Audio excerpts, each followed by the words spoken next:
What's up, guys? We're going to be breaking down how Rule of 55 works. This is one of the few ways you can tap your 401k without incurring a 10% penalty. And despite how relatively straightforward it is, it's a strategy that people mess up all the time. I promise you, you don't want to miss today's episode.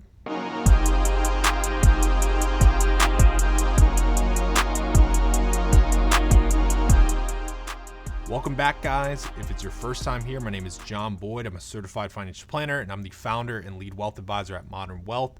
If you like today's content, be sure to hit that like and subscribe button so you keep getting content just like this. And of course, if you need help with your own financial plan, reach out to us at www.modernwealth.com. That's modern, spelled with no vowels, wealth.com. We'd love to help you out.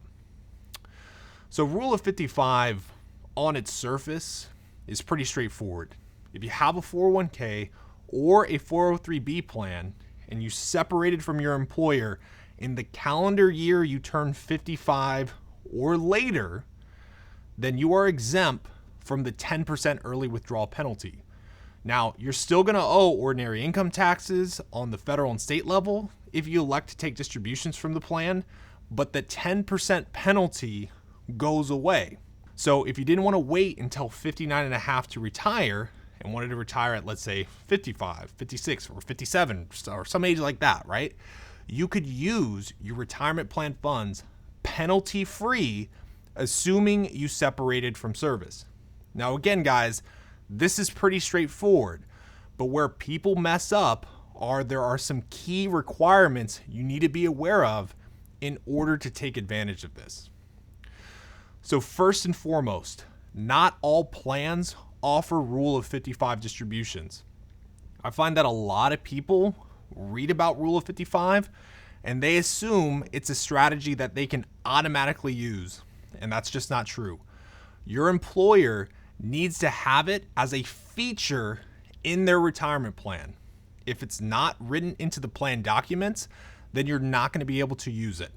So I highly recommend calling your employer's 401k or 403b plan administrator and asking them if this is a feature in your retirement plan. Now, let's assume it is a feature.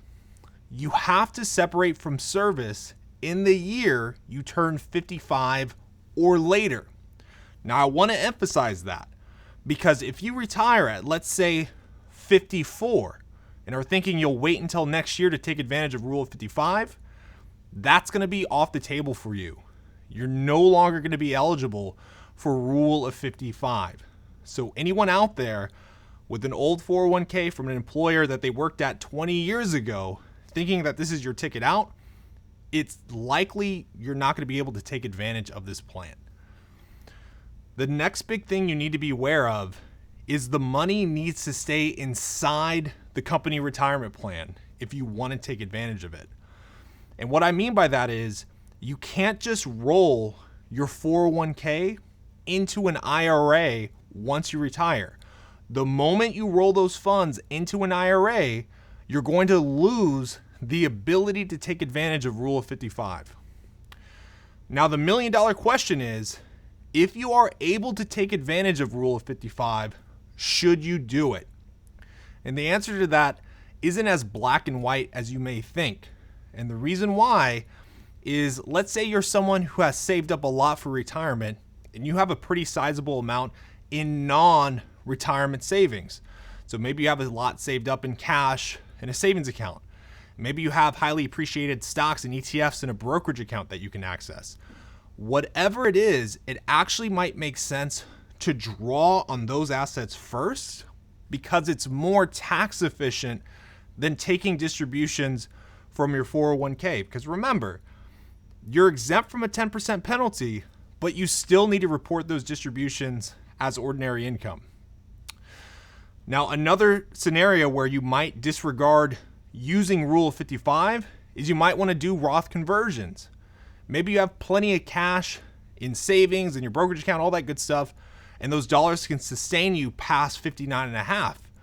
It actually might make more sense to roll that 401k into an IRA and start converting those dollars over to a Roth while your taxable income is low.